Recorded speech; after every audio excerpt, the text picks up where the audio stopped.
राष्ट्रीय आंदोलन में गांधी की भूमिका। कॉम्पिटिटिव एग्जाम को लेकर अब इस पार्ट से क्वेश्चन आपका आना शुरू हुआ है। भारत सरकार की कोई भी एग्जाम दीजिए, किसी भी एग्जाम में बैठेंगे तो राष्ट्रीय आंदोलन में गांधी की भूमिका से कुछ क्वेश्चन आपके पास आता है। तो इन चीज़ों को थोड़ा सा आज हम देख लेते हैं कि क्या था इनकी बायोग्राफी क्या थी, ये आंदोलन कौन कौन से किए, इनकी राष्ट्रीय आंदोलन में इनकी क्या महत्व थी, एक कैसा व्यक्ति थे, इनका व्यक्तित्व कैसा था, सत्याग्रह क्या थी, अफ्रीका में कितने साल रहे, भारत में कितने साल रहे, कहाँ वकालत किए, उनकी जीवनी से संबंधित कुछ हम जानकारियाँ लेंगे आज। तो राष्ट्रीय आंदोलन में गांधी की भूमिका शुरू करेंगे महात्मा गांधी की जीवनी से। 2 अक्टूबर 1869 को गांधी का जन्म हुआ है। 2 अक्टूबर 1869 को गांधी का जन्म हुआ। गांधी के मतलब देखिए, गांधी एक ऐसा व्यक्ति थे जो अहिंसकवादी विचारों पर ज़्यादा व्यक्त किए उन्होंने। हिंसा का वो बिल्कुल कहता है कि वो विरोध करते थे, हिंसा उनके अंदर था ही नहीं, वो अहिंसक मतलब की विचारधारा के व्यक्ति थे। विवेकानंद को कहना था कि अगर भारत को जानना है आपको, स्वामी विवेकानंद हमारे एक मतलब के धर्म गुरुओं में से एक रहे, उनका कहना था स्वामी विवेकानंद को कि अगर इस पूरे भारत को जानना है तो तुम गांधी के जानो, गांधी के जान जाओगे पूरे भारत को जान जाओगे। कहीं कहीं गांधी जी का ये भी विरोधाभास होता है कि इतना पढ़े लिखे हुए व्यक्ति थे लेकिन कुछ उनके अंदर भी नासमझ थी ना। कहीं कहीं बहुत कुछ ऐसा पक्ष में तर्क कहीं कहीं आपको आएगा, देखने को मिलेगा जहां गांधी असफल रहे थे। अधिकांश अपने जीवन काल में वो सफल ही रहे, लेकिन कहीं कहीं ऐसा चीज़ मिलेगा आपको जहाँ वो असफल रहे। तो गांधी की हम बायोग्राफी से शुरू करेंगे। लगभग इनके संबंधित जो आपकी क्लासेस चलेंगी, ये लगभग हो सकता है कि अगर आपको यहाँ से रेगुलर अगर 2-2 दिन अभी अगर पढ़ाएंगे हम, तो हो सकता है कि ये लगभग 3 महीना इसका स्पेशल इसका क्लास होता है। 3 महीना खींच देगा ये टाइम। कैसे कि इसकी एक आंदोलन को विस्तार से हम पढ़ेंगे। जैसे कि जो अब क्वेश्चन जो आने लगा है ना कॉम्पिटिटिव एग्जाम में, ये ऊपर ऊपर वाला क्वेश्चन नहीं है, थोड़ा सा अंदर से क्वेश्चन आ रहा है, कुछ घुमा फिरा के क्वेश्चन आ रहा है। तो अगर हमारा एक टॉपिक अगर डील होते जाएगा तो हम उन चीज़ों को पकड़ लेंगे। तो गांधी से शुरू करते हैं। 2 अक्टूबर 1869 को महात्मा गांधी का जन्म हुआ था। जन्म हुआ था कहाँ? पोरबंदर, गुजरात। पोरबंदर, हाँ, पोरबंदर गुजरात नाम था, पोरबंदर गुजरात था। पोरबंदर गुजरात में इनका जन्म हुआ था महात्मा गांधी का। इनका पिता का नाम था करमचंद गांधी।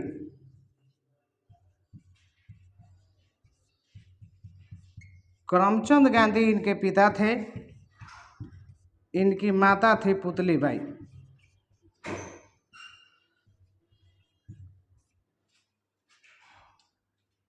इनकी पत्नी थी जिनका नाम था कस्तूरबा गांधी।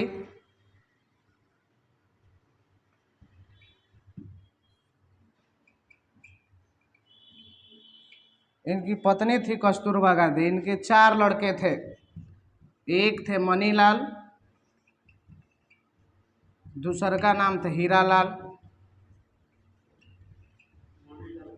हाँ देवदास रामदास, हाँ देवदास रामदास, और एक गोद लिया हुआ लड़का जिनका नाम था यमुना लाल बजाज। इतना इनके बचपन से संबंधित कुछ यहाँ आपको मिलने का, इनकी फैमिली बैकग्राउंड से आपको इतनी जानकारियाँ हमें प्राप्त होती है। फिर से देख लीजिए, राष्ट्रीय आंदोलन में गांधी की भूमिका। महात्मा गांधी के इस राष्ट्रीय आंदोलन में क्या भूमिका थी, गांधी कैसा व्यक्ति थे, अगर हम जिस मल्ले के नोट पर देखेंगे तो गांधी का चित्र अंकित है। भारत सरकार की कोई कहीं भी आप कोई भी मुद्राएं को देखिएगा, कागजी मुद्राएं हो, उन सभी कागजी मुद्राओं पर महात्मा गांधी का फोटो अंकित किया गया है। वो हमारे देश के राष्ट्रपिता थे। उनकी हमारी भारतीय राष्ट्रीय आंदोलन में उनकी जो भूमिकाएं रहीं, उनका कुछ बखान किया ही नहीं जा सकता। उनकी बहुत सारी भूमिकाएं रही इन समाज पे, इस भारतीय समाज पर, इस मान लें कि राष्ट्रीय आंदोलन में उनका हर जगह से मान लें कि क्या था, कोऑपरेटिंग थे, माने हर जगह से उन्होंने समर्थन किया। भारत की आज़ादी में महात्मा गांधी एक ऐसा पुरुष थे जो उन्होंने एक अपनी मान लें कि पहचान बना दी उस राष्ट्रीय आंदोलन में।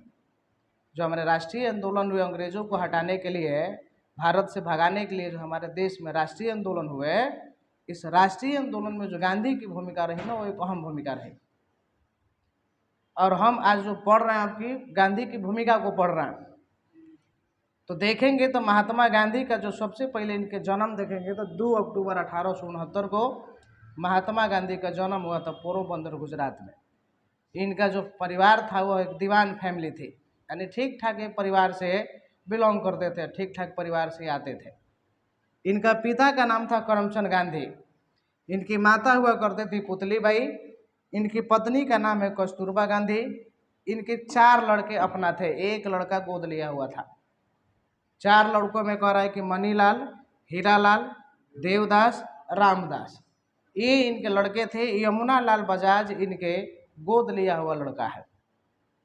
और लास्ट में यही यमुना लाल बजाज, जब महात्मा गांधी जब अंतिम समय में, जब 1948-47 में हमने के देश जब आज़ाद हुआ था, 1947 में जब हमारा देश आज़ाद हुआ, उसके इर्द गिर्द लगभग ऐसा प्रतीत होता है कि 1942 से महात्मा गांधी दिल्ली में रहने लगे थे।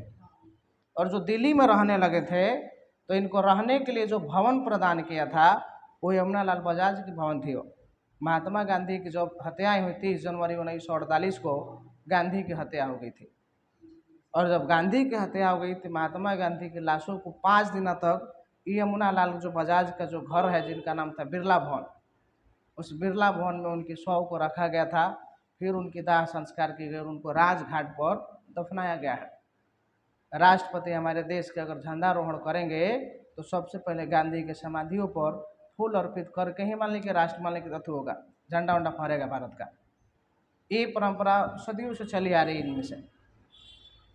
तो ये इनके फैमिली बैकग्राउंड के कुछ आपकी है जानकारी, आपको इतना रखना पड़ेगा कि ये इनके फैमिली संबंधित कुछ आपसे क्वेश्चन पूछतेगा, दे देगा कि महात्मा गांधी की पत्नी कौन थी, तो कस्तूरबा गांधी है, माता का नाम पुतली बाई है, पिता का नाम करमचंद गांधी था। पोरबंदर गुजरात में इनका जन्म हुआ 1869 में। मनीलाल, हीरालाल, देवदास, रामदास सब इनके लड़के हैं। यमुना लाल बजाज इनका अपना लड़का नहीं था, ये गोद लिया हुआ पुत्र था इनका। अब देखिए 1893 में ये अफ्रीका चले गए थे। 1893 में अफ्रीका चले गए थे और 1893 में अफ्रीका गए थे तो 9 जनवरी 1915 को ये भारत आ गए थे। लगभग 22-23 साल इन्होंने अफ्रीका में रही। अफ्रीका वाला सा चीज़ तो जो भी आपको क्वेश्चन जो पूछता है अफ्रीका से, अभी अफ्रीका से क्वेश्चन उसका एक अलग से हम क्लास देंगे। बस हम आपको आज जो पढ़ा रहे हैं भारत के राष्ट्रीय आंदोलन में गांधी की भूमिका को बता रहे हैं। तो जब इनकी संपूर्ण जीवनी होगी तब आपका थ्रू आपको बता देंगे हम। यहाँ हम बस इनकी भूमिकाएं को हम देखेंगे कि इनकी क्या भूमिकाएं थी उस आंदोलन में, तो देखेंगे। चलिए इनको शुरू करते हैं। ये इनके बचपन संबंधित कुछ आपके क्वेश्चन होता है, लगभग इनकी फैमिली से कुछ रिलेटेड ये आपके क्वेश्चन है।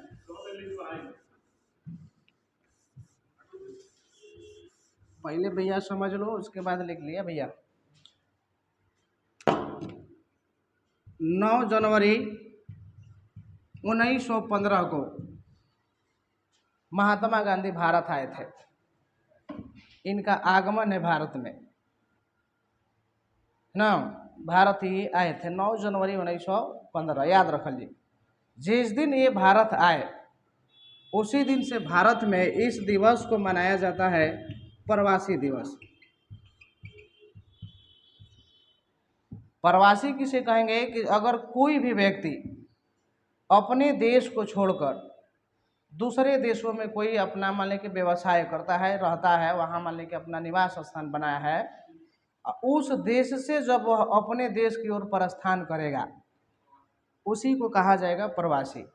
तो महात्मा गांधी अफ्रीका में पहले रहते थे। 1893 में भारत से चले गए थे ना, तो 9 जनवरी 1915 को ये भारत इनकी आगमन हो रही है।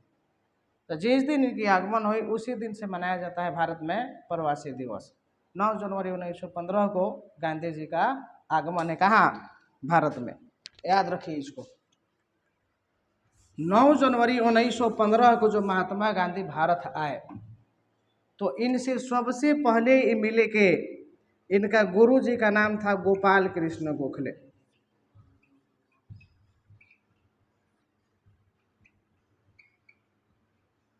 नौ जनवरी 1915 को जब गांधी जी आए थे भारत, तो इनसे सबसे पहले मिले गोपाल कृष्ण गोखले।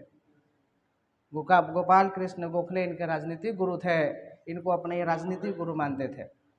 तो जब ये राजनीतिक गुरु मानते थे, तो जब गोपाल कृष्ण गोखले से इनकी मुलाकात हुई, तो गोपाल कृष्ण गोखले ये कहेंगे ना कि अगर आप भारत आए हैं, तो भारत आते हैं तो आपको आंदोलन नहीं शुरू करना है। आप पहले भारत में कुछ दिनों तक भ्रमण कीजिए, उसके बाद कुछ आपकी मान लीजिए जो होगा ना कि आंदोलन शुरू करने का कुछ मान लीजिए आपका होगा तो कीजिएगा। अभी आप पहले भारत को भ्रमण कीजिए, ये आदेश दिए महात्मा गांधी को। इसके जस्ट 4 दिन अगर हम देखेंगे तो 13 जनवरी 1915 को जो इनके राजनीतिक गुरु गोपाल कृष्ण गोखले थे, इनकी मृत्यु हो गई। ये दुनिया छोड़ गला ना। 4 दिन पहले मिला रहन, 4 दिन के बाद ही मर गल पड़ा गांधी जी के राजनीतिक गुरु। तो ये इनके गुरु यानी 1915 में 13 जनवरी 1915 को इनके गुरु जी की मृत्यु हो गई थी।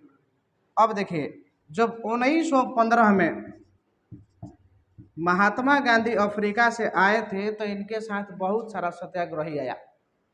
सत्याग्रही के मतलब कि जो व्यक्ति इनके साथ अफ्रीका में जुड़े हुए थे, अब उनका भी आगमन भारत हो रहा है। तो भारत हो रहा है तो 9 मतलब कि 1915 यानी 9 जनवरी 1915 को जब महात्मा गांधी भारत है, उनके साथ बहुत सारा सत्याग्रही आए अफ्रीका से भारत।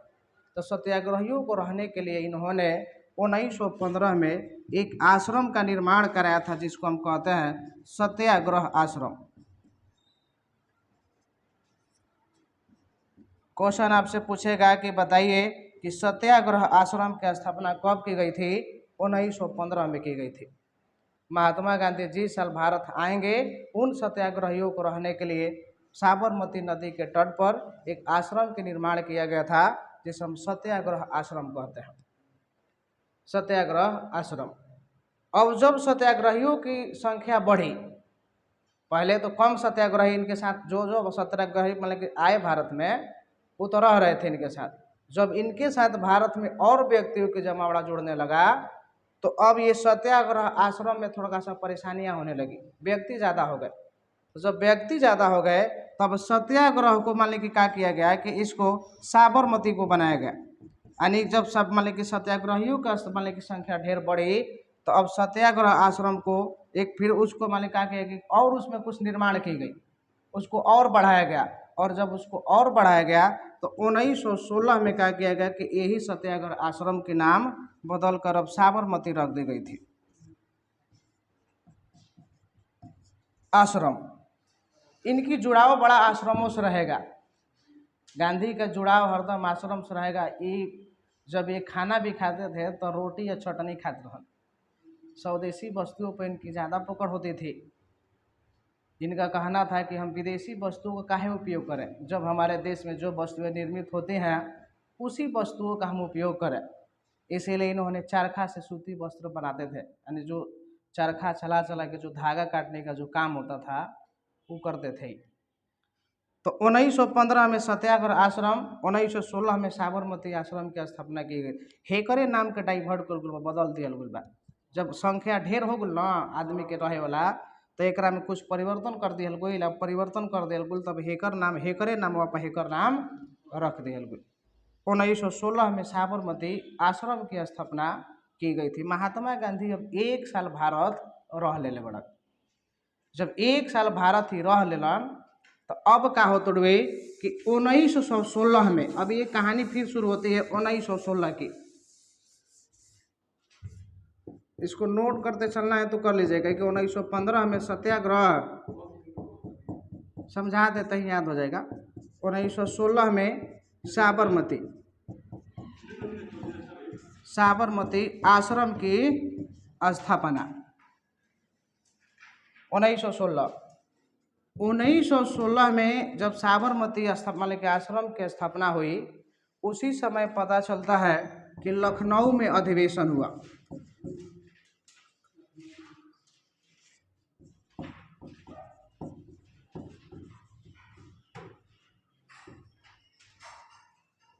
लखनऊ में अधिवेशन हुआ 1916 में लखनऊ अधिवेशन भी है। तो लखनऊ अधिवेशन जब 1916 में हुआ, तो इस लखनऊ सम्मेलन के अधिवेशन में जो इस लखनऊ अधिवेशन के जो अध्यक्ष थे, उनका नाम था अंबिका चरण मजूमदार। अंबिका चरण मजूमदार।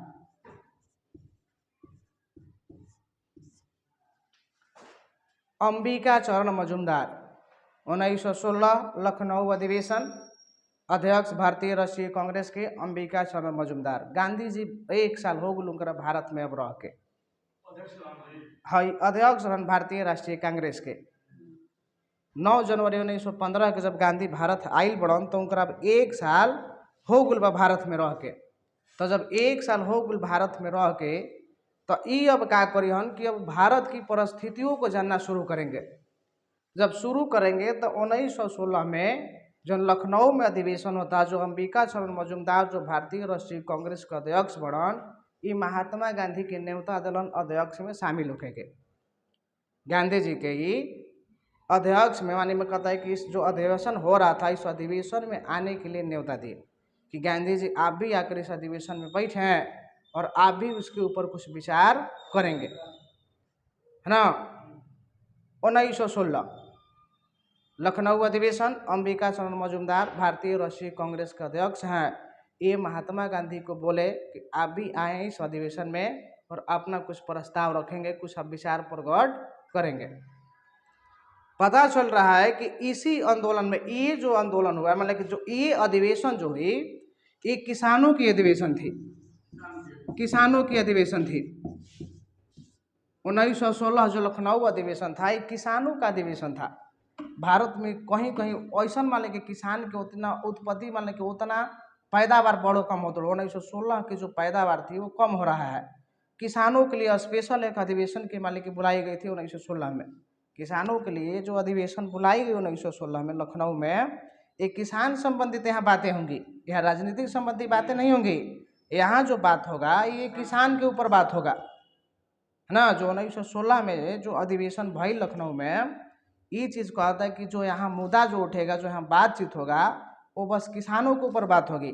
यहाँ राजनीतिक संबंधित कुछ यहाँ बात नहीं कहे जाएंगे। जो भी विचार किए जाएंगे वो किसानों के ऊपर विचार किए जाएंगे। भैया गांधी जी के न्योता दे दिहल गुल बा कि रौरो आइल बने अफ्रीका से, ना आके देखी एकरा में किसान की स्थिति भारत में का बढ़ुए, पूरे भारत भर के किसान ही में जुटल बड़न। यही अधिवेशन में पता चलता है कि एगो राजकुमार शुक्ल नाम के व्यक्ति गए थे। राजकुमार शुक्ल ना, राजकुमार शुक्ल ये बेतिया के रहने वाले व्यक्ति थे, ये बिहार के किसान थे। राजकुमार जो शुक्ल थे ये बिहार के किसान थे, और ये किसान गया है कहाँ, लखनऊ अधिवेशन में। गांधी जी पहुँचल बड़न, जब कुर्सी लगा के बैठल बड़न, पूरे भारत भर के किसान ये अधिवेशन में आयल बड़न। राजकुमार शुक्ल का बोले हाँ महात्मा गांधी के, ये भी अपना एक पत्र उत्र लिख ला के तैयार कर कर लेकर गए थे। बिहार के किसानों को उस समय क्या स्थिति थी कि यहाँ 3 कठिया पद्धति शुरू था। हाँ, बिहार में जो किसान की जो यहाँ था, अंग्रेजों द्वारा एक नीतियाँ अपना स्थापित की गई थी, जिसे हम 3 कठिया पद्धति कह रहे थे। 3 कठिया पद्धति के मतलब कि अगर आपके पास 20 कट्ठा खेत यानी 1 बीघा खेत बढ़ुए, तो तारा एक में 3 कट्ठा नील के खेती करे के बाद, यही कहलाया 3 कठिया पद्धति। और ये अंग्रेजों के द्वारा बिहार में शुरू किया गया है ना। अब जब ये पद्धति यहाँ शुरू थी तब पता चलता है कि जिस जगह पर अगर एक बार कौनो जगह पर एक बार अगर नील के खेती हो जाई, वहाँ के जमीन बंजर हो जाला, फिर वहाँ ना कोई फसल होगी ना कुछ पैदावार बढ़ी। हाँ, नहीं होता है, बंजर हो जाता है, जमीनें वहाँ की बंजर हो जाती थी। अंग्रेज नियम लगेले बड़ा सन भारत में कि तहरा 20 कट्ठा में 3 कट्ठा खेती नील की करल अनिवार्य बा, ना करब पकड़ के खूब मार मरोई हसन। तो ये बिहार में पद्धति शुरू था। पता चलता है कि जब नील की खेती होतो बड़ुए ओकरा से अंग्रेज पैसों दे तड़न खेती करे खातिर, तो पैदावार होखतो बड़ुए न तो ओकरा के सस्ता भाव में किन के लेके जा दल सन। यहाँ बिहार के किसानों की स्थिति काफ़ी दयनीय है। तो ई अपन मामला को लेकर पहुँचे हैं कहाँ? लखनऊ अधिवेशन। जब लखनऊ अधिवेशन में पहुँचला ना, जब गांधी जी के सामने अपन पत्र प्रस्तुत कैले बड़न, तो महात्मा गांधी कहलन कि ठीक बा, पहले तोहार मानने की चीज़ के निपटारा होगी। इन लखनऊ अधिवेशन में 3 आंदोलन का प्रस्ताव हो चुका था। एक पहला था चंपारण आपका, फिर दूसरा आपका एक खेड़ा था, और इसके बाद जो तीसरी इसमें मुद्दा थी वह मिल मजदूर आंदोलन का मुद्दा था। 3 यहाँ मुद्दा था यहाँ खड़ा कि ये तो 2 किसान से संबंधित मुद्दा था। हेजा काज बुड़ुए तो यहाँ बोनस के समस्या होत रहे। बोनस के मतलब कि जो मिल के मालिक रहन, जब 1918 में है आंदोलन शुरू भई रहे, हम एक बताई में भी कि का स्थिति रहे है समझ में आयल न का बुड़ुए। 1916 लखनऊ अधिवेशन एक किसानों की अधिवेशन है, जो भी यहाँ बात होंगे किसानों के ऊपर बात होगा, यहाँ राजनीतिक संबंधित बातें नहीं होंगी। अंबिका चरण मजूमदार भारतीय राष्ट्रीय कांग्रेस के अध्यक्ष थे, ये महात्मा गांधी को बुलाए हैं उस अधिवेशन में कुछ विचार विमर्श करने के लिए। पता चलता है कि पूरे भारतवर्ष से इस अधिवेशन में किसान आए हुए हैं, पूरे भारतवर्ष से। तो इस अधिवेशन में जब किसान आए हुए हैं तो पता चल रहा है कि एक बिहार का एक बेतिया का रहने वाला एक व्यक्ति राजकुमार शुक्ल इस लखनऊ अधिवेशन में गए हुए थे। इनकी भी कुछ समस्याएं थी, है ना, ये भी किसान थे, इनकी भी कुछ समस्याएं हैं। इस बिहार में कुछ इनकी भी समस्याएं हैं, जो इनके ऊपर जो कंपनी जो शोषण कर रही है इनका भी कुछ समस्याएं हैं। तो ये का कल रहन कि पत्र के माध्यम से पूरा लिख ला के लेकर तैयार करके अधिवेशन में प्रस्तुत कैलन गांधी जी के सामने कि पहले इसके ऊपर भी विचार किया जाए। वो पत्र में लिखल काची गइल बड़ुए, ओकरा में लिखल गल बा ये चीज़ कि बिहार में 3 कठिया पद्धति शुरू है। 3 कठिया पद्धति के मतलब कि 20 कट्ठा खेत में 3 कट्ठा नील के खेती करना अनिवार्य है आपको। अंग्रेज एगो नियम लगेले बड़ा सन बिहार के सारा किसान के ऊपर कि तार अगर 20 कट्ठा खेत बड़ुए तो ओकरा में 17 कट्ठा में तो कुछ रोप, लेकिन तारा 3 कट्ठा में तारा नील के खेती करे के बा, ना करब कान भर तारा के मरिया सनो। तो ये यहाँ समस्या। अब देखो खेती हो तो बस का बड़ुए खेती करे के तो आदमी करत होना, लेकिन दिक्कत इसे का होते रुए कि जवन खेती होते रुए वो खेती से पता चलता है कि एक बार जहाँ नील के खेती हो जाला वहाँ के जमीन में बंजर हो जाए। यहाँ बिहार के किसान की स्थिति होखेला शुरू हो गई बहुत। यही मामला लेके ही राजकुमार शुक्ल पहुँच रहन लखनऊ अधिवेशन में। और जब गांधी जी के सामने प्रस्तुत कैलन तो महात्मा गांधी जब पढ़ेलन तो ये निश्चय कैलन कि सबसे पहले महात्मा गांधी चंपारण की निवारण करेंगे। वो सबसे पहले चंपारण आंदोलन की निवारण, वो चंपारण में जाकर आंदोलन करेंगे सबसे पहले। जब पत्र इनकरा भी पहुँचल, जब किसान के देखलन ओकरा पे हई अंग्रेज हमारा शोषण करत रहसन, नियम बनैले बड़सन, ये चीज़ करत रहसन, तो गांधी जी निश्चय की कि हम भारत में सबसे पहले जाएंगे बिहार, है ना। तो बिहार जब आए ना तो महात्मा गांधी की जो कर्म भूमि थी, क्वेश्चन आपसे ये पूछता है कि बताइए कि महात्मा गांधी की कर्म भूमि कौन था। तो महात्मा गांधी की जो कर्म भूमि थी वो है बिहार, जन्म भूमि है गुजरात। ये जो बापू हमारा आंदोलन शुरू किए थे वो कहाँ से शुरू किए? बिहार से शुरू किए। ये कहानी है 1917 की। 1917 में आपका शुरू हुआ था बिहार में एक आंदोलन जिसको हम कहते हैं चंपारण आंदोलन। चंपारण आंदोलन 1917। है ना। चंपारण आंदोलन 1917 में हुआ था। इसकी समस्या हम आपको बता दें कि चंपारण आंदोलन काहे शुरू होते हुए, कैसे कि जो यहाँ अंग्रेजों के द्वारा जो नियम बनाई गई थी वह 3 कठिया पद्धति था। इन 3 कठिया पद्धति के वजह से वहाँ प्रत्येक किसानों को 20 कट्ठा में 3 कट्ठा नील की खेती करना अनिवार्य था, और जहाँ एक बार नील की खेती हो जाती है वहाँ की जो ज़मीनें हैं वो बंजर हो जाती है, वहाँ कोई फसल होता ही नहीं है। तो इसलिए महात्मा गांधी ने ये निश्चय किया कि वो सबसे पहले वो आंदोलन बिहार में करेंगे। तो महात्मा गांधी की सबसे भारत में जो शुरू होने वाला जो पहला आंदोलन था ये चंपारण आंदोलन थी। सबसे पहले भारत में इन्होंने आंदोलन शुरू किया था अपने जीवन काल में। गांधी जी सबसे पहला इनका ये आंदोलन था 1917 चंपारण आंदोलन। कहाँ था ये चंपारण? बिहार में था, है ना। ये महात्मा गांधी की पहला सफल आंदोलन थी। सफल आंदोलन कैलन, आंदोलन भई ले जा अंग्रेज जे झुक सर। तो ये महात्मा गांधी की पहल का सफल आंदोलन है भारत में, जो चंपारण आंदोलन के नाम से जाना गया इसको। अब शुरू करते हैं 1918। 17 के बाद 1918 में मिल मजदूर आंदोलन शुरू हुई थी। मिल मजदूर के भी बतैले बने कि जो अंबिका चरण मजुमदार जो बड़न हो भारतीय राष्ट्रीय कांग्रेस का अध्यक्ष, और जो हो माने का अधिवेशन भइल बा लखनऊ में, तो वो मामला मिल मजदूर के भी वजह गइल बड़ुए। पूरा भारत के जब किसान वजह पहुँचल बड़न तो मामला वजह मिल मजदूर के भी गइल बा। मिल मजदूर की क्या इसमें दिक्कत है, इसको हम समझ लेते हैं कि मिल मजदूर आखिर गांधी जी काहे आंदोलन कैलन। लखनऊ अधिवेशन में एकरो के पारित कैल रहे, एकरो पेपर ऊपर बना के तैयार करके दिहल कुल बना के जो मिल के मालिक बड़न। देखो 1918 जो था ना, ये क्या हो रहा था ना कि इस समय 1918 में फ्लेग बीमारी फैला हुआ था। फ्लेग, हाँ फ्लेग एक बीमारी होती है। 1918 में भारत में पूरे भारत भर में फ्लेग बीमारी फैला रहे। तो फ्लेग बीमारी फैला रहे तो यहाँ के मिल के मालिक का कैल रसन गुजरात के अहमदाबाद के मालिक के आंदोलन था। गुजरात में मिल के मालिक का कैल रहन कि कहले रहन फ्लेग बोनस देवे खातिर मिल मालिक तैयार रहन। पहले फ्लेग देखिए यहाँ जो समस्या हुई वो बोनस की समस्या हो गई। बोनस, बोनस के मतलब कि वो समय फ्लेग बीमारी फैलल बा गुजरात में।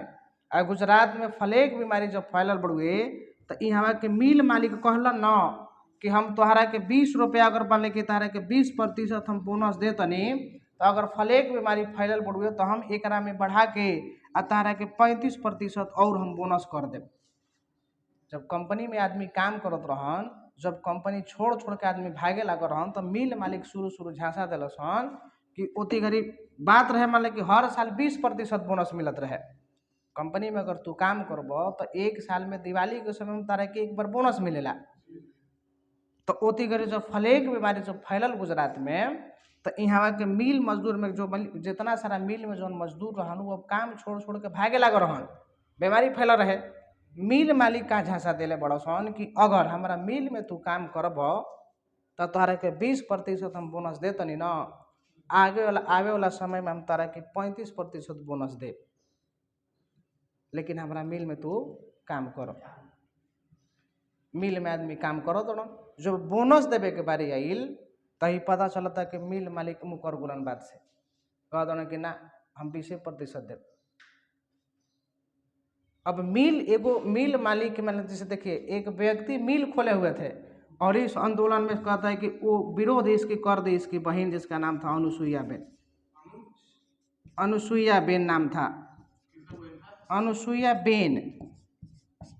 अनुसुईया बेन नामक एक मतलब की महिला है। मिल मालिक एगो बड़ुए जैसे मजदूर जरा में काम करत न मिल में न, तो वो मिल जो मालिक बड़ुए ओकर मिल के मालिक ही है ओकर बहन जकर नाम है अनुसुईया बेन। ना समझ में? जो मिल के जो मालिक बा न, मिल के जो मालिक है उसकी बहन है अनुसुईया बेन। मिल के मालिक कहलन होते घरे जो भागत रह मजदूर के हम तारा के देम 35% बोनस हमारा मिल में काम करो। अब भाई मिल के मालिक के जब बोनस देवे के बारी आइल बा तो ये कहते कि ना हमारा सोतना नहीं के सब रहते, हम तुमको आपको देंगे 20%। और जब अनुसुईया बेन की बतिया पता चलल कि हो हमार जो भैया बड़न वो कहा तो कि 20% दें, तो ये अनुसुईया बेन उसी के विरोध में आंदोलन खड़ा करवा दी, अपन भैया के विरोध में, उसी के विरोध में उन्होंने आंदोलन खड़ा करा दी। हाँ, ये अपन पूरा चार्ट पर लिख के ले गए कहाँ लखनऊ अधिवेशन में। गांधी जी के जब आगे प्रस्तुत कल गल तो गांधी जी कहन कि ठीक बा, पहले बिहार के निपटारा कर ले एक बाद हम पहुँचन कहाँ तारा भेली। तो 1918 में इन्होंने मिल मजदूर आंदोलन शुरू किए थे। ये भारत में महात्मा गांधी का पहला ऐसा आंदोलन था जहाँ का रन की 21 दिन के भूख हड़ताल कर दिल। मिल मालिक सफा मनते ना रहे पतिए, कहलन कि नहीं मानत ना 21 दिन कहलन के भूख हड़ताल कर दिल। जब 21 दिन भूख हड़ताल कैलन तो गांधी जी सीधा बोड़ा उड़ा बिछा के गेट पर सुत गलन कि हम मर जिम तो ठीक बा, मर जिम तो मान कि सोचा कि मर जिम तो फिर तू समझ लिया, आना तो फिर जितना कहले बड़ा उतना तू बोनस दो। कहले बड़ा भैया वहाँ सबूत बड़ो आदमी कह तोड़न कि तू इतना बोनस के बात कैले बड़ा, तू मुकर तोड़ा अपना बात से। तो ये आंदोलन जब शुरू कैलन ना तो मिल मालिक ना मानत रहन, शुरू बतियालन समझैलन इस चीज़ बात कि देख दे द गरीब बड़सन नहीं बड़सन, बतिए ना सुने। गांधी जी का कैलन कि 21 दिन के जब भूख हड़ताल कर दिलन। जब 21 दिन भूख हड़ताल कैलन और जब इनकर स्वास्थ्य बिगड़े लगल तो लागे लगल गांधी जी अब हम टपक जेन सीधे। डरे है का किलस मिल के मालिक कि कहलस कि आप जल्दी अपना अनशन तोड़िए, हम आपको इन हम मजदूरों को 35% बोनस देने के लिए तैयार हैं। तो ये गांधी जी की ये दूसरी आंदोलन भारत में सफल हुई थी। अब सोचो कि कैसे कैसे का कर दिलन है ना। आई मिल के आई समझ में का बा ना, समझ में आई का बा आई लता रहो, समझ में आई ना कि मिल मजदूर आंदोलन का है। तो ये चलते अनुसुईया बेन देखो अब जवन मिल के मालिक बकर बहिन आंदोलन शुरू करा दिलस कि तू देव काहे ना, तू कहले बड़ा मजदूर ना है वो सब, आपको देना पड़ेगा। ये मानते ना रहे। जब गांधी जी बतिया वजह भाग जाए तो ये कहलन कि ऐसे ना मानी, पहले एक बोड़ा बिछावे था गेट पर, बोड़ा बिछा के वहाँ 21 दिन अनशन कैलन। जब स्वास्थ्य खराब होखे लागल, जब तो स्वास्थ्य गांधी के मतलब कि अगर भारत से गांधी मर जाए तो ओती गरीब के इतना जनता गांधी के पीछे पागल थी कि पूरा भारत फुका को रहती थी। इतनी इसके जनता पीछे गांधी जी के पीछे इतनी जनता पागल थी। पंजाब में जब आंदोलन शुरू मान कि जब वहाँ विद्रोह शुरू हो गया, जब पार्टीशन की बात आई थी, पार्टीशन के मतलब समझा तो लगा ची 15 अगस्त 1947 जब हमने के देश के आज़ादी मिलल तो उतनी घड़ी घोषणा कर दिया रहे कि जवन मुसलमान अगर पाकिस्तान जाए चाहत पाकिस्तान चल जा से, और जवन हिंदू अगर पाकिस्तान बड़न हिंदुस्तान आवल चाहत वो आके हिंदू में आके मतलब कि हिंदुस्तान में आके बसे। जब विद्रोह शुरू भई रहे तो पता चलत रहे कि पंजाब के गलियों में व्यक्तियों को पकड़ काट काट के फेंकत रह। पूरा भारत के पुलिस पंजाब में है और महात्मा गांधी आराम से एगो लाठी लेके अब पश्चिम बंगाल के गलियों में घूम रहे हैं। कुछ आंदोलन नहीं हुआ, कुछ मारकाट नहीं, आदमी पीछे पीछे घूमत रहो। इनके पीछे इतनी जनता पागल थी। शुरू जब आवेलन अफ्रीका से न तब पीक पर हम दबी, जब चीज कहस वो चीज़ हो जाए। बाद में कुछ थोड़ा इनका वर्चस्व धीरे धीरे वो ख़त्म हुआ, लेकिन जब आए थे ना भारत में तो इनकी कुछ अलगे था बात उस समय। तो जब हई आंदोलन कैलन तो आंदोलन इनकर सफल रहे। याद रखल जाए सफल आंदोलन दूगो, चंपारण और मिल मजदूर आंदोलन। यहाँ समस्या का से बढ़ुए, यहाँ बढ़ुए समस्या बोनस के। ओजा समस्या का रहे चंपारण आंदोलन में 3 कठिया पद्धति है ना, नील की खेती। एजा जो मुख्य समस्या बा वो नील की खेती बढ़ुए, हैजा जो मुख्य समस्या बा वो बोनस बढ़ुए। मिल मालिक कहले बड़न कि हम तारा के 35% बोनस देव, अब 35% कह के निखन दे। महात्मा गांधी आंदोलन शुरू कैलन तो मान कि 21 दिन जब भूख हड़ताल किए हैं, और जब 21 दिन भूख हड़ताल किए तो ये जाके आंदोलन का सफल हुआ। अब एक बाद 1918 तीसरा है खेड़ा।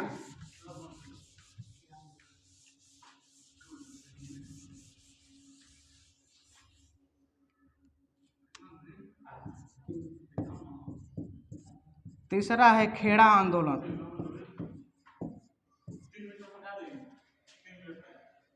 कितना होता है वो में कितना बा हे में,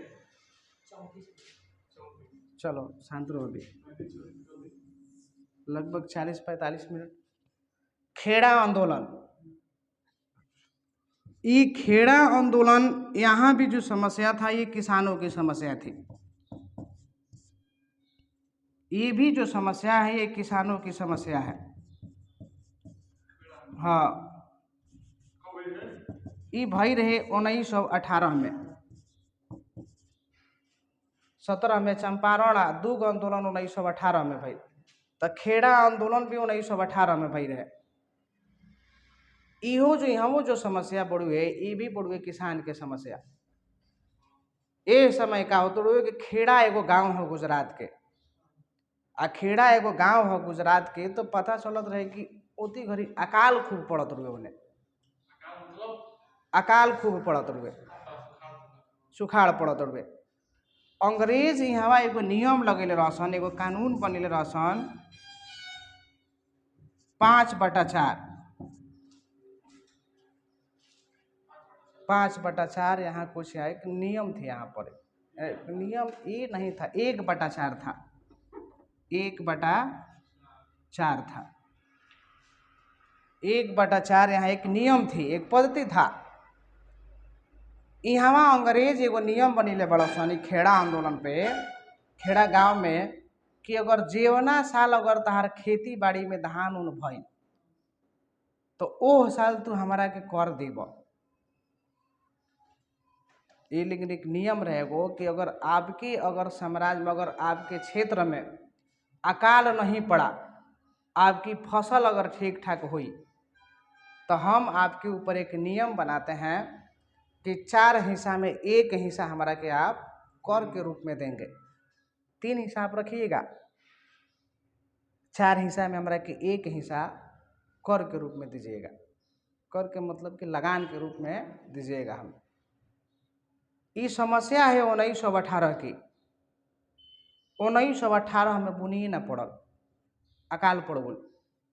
और जब अकाल पड़ल तो अंग्रेज हमारा का कहत रसन कि हमारा के चाहिए कर। पहले जो नियम बनीले बड़ा सन, वो नियम ही पड़ुए कि जे साल अकाल ना पड़ी तो 4 हिस्सा में 1 हिस्सा हमको दे देना, आपको कर के रूप में अपनी फसलों को। जो भी किसान अपना खेतों में फसल उगाएंगे, ओकरा में से 4 हिस्सा में 1 हिस्सा फसल हमारा भी, 3 हिस्सा तू अपना आप के रख। समस्या इस जगह पड़ुए कि 1918 में वो अकाल पड़ा उस जगह पर, खेड़ा गांव में 1918 में अकाल पड़ा। और जब अकाल पड़ल बड़ुए तब पता चलता है कि अंग्रेज जबरदस्ती वो हमारे के किसान से कर लेवे शुरू कैलन। जब कर लेवे शुरू कैलन तो एहू समस्या पहुँचल बा कहवा, गांधी जी के पास। जब गांधी जी के पास ये समस्या पहुँचल तो गांधी जी कहलन कि ई काहे सब करेगा। तो गांधी जी इहाँ जाके का कल रहन, आंदोलन शुरू कर दे रहन।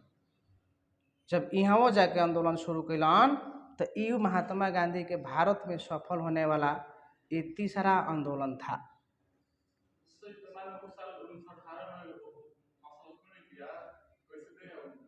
वही न दिक्कत हो गई, जो नियम के अनुसार उनको कहना था कि अगर जिस साल फसल होगा उसी साल आप हमको कर देंगे।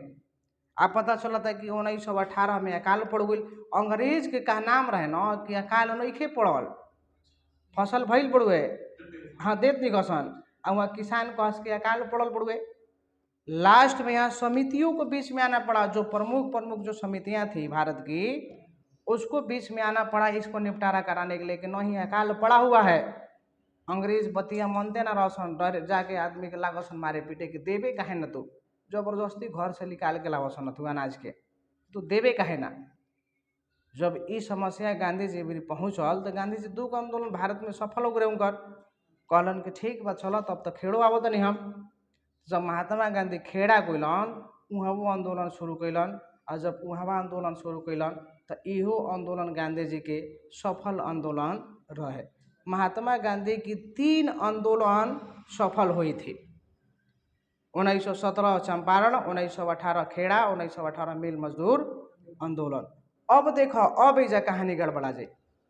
ये जब आंदोलन इन्होंने सफल किया तो पता चलता है कि अब सेकेंड वर्ल्ड वार माने कि फर्स्ट वर्ल्ड वार खत्म होने वाला बा। आपको याद होगा कि 1914 से लेकर 1918 तक ये प्रथम विश्व युद्ध की साल थी।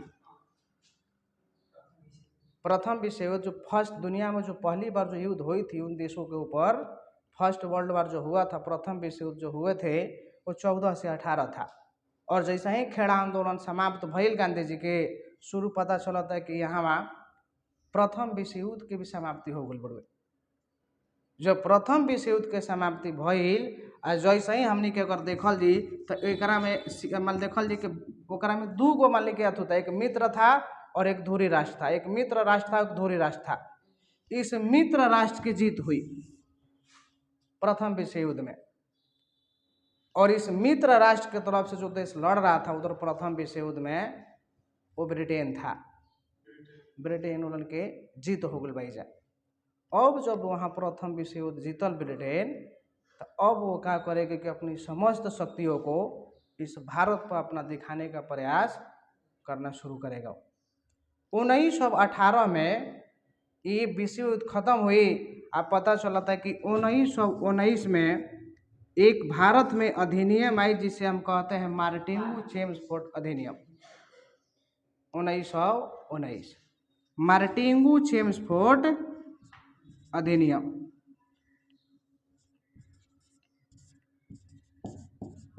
चेम्सफोर्ड अधिनियम 1919 पढ़ ले खबर जाए करा कि इंटर में।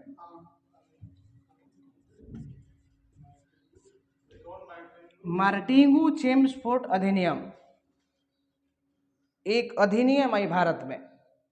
जब प्रथम विश्व युद्ध खत्म भइल, अंग्रेज जब जीतल सन वहाँ प्रथम विश्व युद्ध, तब भारत में ही क्या कैल सन कि एगो अधिनियम लागू शुरू कैल सन, जेकरा के अधिनियम आवत रहे हर साल 10 साल पर एक बार अधिनियम भारत में आवत रहे। तो इसका नाम था मार्टिन चेम्सफोर्ड अधिनियम। इस मार्टिन चेम्सफोर्ड अधिनियम में ये बात कही गई है, खोल दो इसको, खोलो आएगा लाइट आएगा। 1919 में आया मार्टिन चेम्सफोर्ड अधिनियम। इस अधिनियम में क्या लिखा गया है कि अगर जिस व्यक्ति, देखो ये अधिनियम में कुछ अभी तो लिखल नहीं है, लेकिन एकरा में कुछ नियम बना के फिर से लागू किया जाता। एक नियम हुआ करती थी पहले भारत के लोगों पर, भारत रक्षा अधिनियम। भारत रक्षा अधिनियम के मतलब कि अंग्रेज जब भारत के जितना सारा व्यक्ति के ले रहसन प्रथम विश्व युद्ध में लड़े खातिर, तो एगो अधिनियम के तहत ले रहसन, एगो नियम के तहत ले रहसन। उ नियम में ये चीज कहले बड़सन, ओकर नाम रहे भारत रक्षा अधिनियम। भारत रक्षा अधिनियम के मतलब कि अगर अंग्रेजों को कोई भी भारतीय अगर उस प्रथम विश्व युद्ध में अगर दगाबाजी करके भागा तो उसके ऊपर एक बहुत बड़ी सजाएं होंगी। जैसे अंग्रेज क्या कर रहसन कि जब प्रथम विश्व युद्ध लड़त रहसन तब भारत के बहुत सारा व्यक्ति के ले रहसन वहाँ लड़े खातिर नियम बने रहसन। ले जाए से पहले एक नियम समझावत रहसन कि देख तहारा ऊपर बड़ुए भारत रक्षा अधिनियम। अब भारत रक्षा अधिनियम तहारा ऊपर बड़ुए, अगर तू प्रथम विश्व युद्ध में अंग्रेज के तू विरोध में खड़ा भइल तो तहारा पर लागी कठोर नियम। प्रथम विश्व युद्ध खत्म होने वाला है, क्रांतिकारी चरणों का शुरुआत हो गया था भारत में। यही सही मार्टिन चेम्सफोर्ड भारत में एक अधिनियम लाइल गई। अधिनियम में यही बात लिखल गई बा कि जो भारत रक्षा अधिनियम वो पहले जो सैनिक पर लागू होते रहे वो अब संपूर्ण भारत के व्यक्तियों पर लागू होगा। एक के कहनाम रहे कि जवन है अधिनियम पहले हो प्रथम विश्व युद्ध में गई सैनिक के ऊपर लागू हुई रहे, ये सारा अब नियम सब भारत के आदमी पर लागू होगी। पहला चीज। दूसरा चीज एकरा में है मार्टिन चेम्सफोर्ड अधिनियम में दूसर बात का लिखल गई बड़ुए कि एक के कहनाम रहे कि अगर जवन भारतीय के ऊपर अगर हमें शक हुआ कि वह अंग्रेज के खिलाफ में विरोध कर रहा है, हम उसको गिरफ्तार करेंगे। और गिरफ्तार में कैसे कि अगर गिरफ्तार भइल तो ना ओकरा पर तू दलील दे सकेला, ना वकील खड़ा कर सकेला, ना अपील कर सकेला। है अधिनियम में एगो बात लिखल गई बा, एगो नियम बनावल गई बा अधिनियम में कि शक के आधार पर हम भारतीय व्यक्तियों को गिरफ्तार करेंगे। जो भी अगर व्यक्ति ईस्ट इंडिया कंपनी का विरोध करेगा, शक के आधार पर भारत के व्यक्तियों को गिरफ्तार कर लिया जाएगा। और अगर गिरफ्तार व्यक्ति हुआ तो पता चलता है कि अगर गिरफ्तार हुआ व्यक्ति तो ना वो कोई वकील खड़ा कर सकता है, ना उसके ऊपर कोई दलील दे सकता है, और ना कुछ उसके ऊपर अपील कर सकता है। जब महात्मा गांधी के बतिया पता चल रहा कि ई मार्टिंगू चिप्स अधिनियम में भारत के शौक के आधार पर व्यक्ति गिरफ्तार करे के बाद लिखल गल बा, तो महात्मा गांधी कहलन कि ऊ जो कानून हो ना ऊ काला कानून हो। विरोध कैलन महात्मा गांधी कर कि ऊ काला कानून हड़ुए। ई कहाँ के नियम के कोई के तोर गिरफ्तार कर लेबा ऊ अपन बचाव खातिर कुछ तरीका ना अपनाई, तो गांधी जी ओकरा के काला कानून कहलन कि ई काला कानून हड़ुए। अब एक बाद में और समझा ले मनो। जब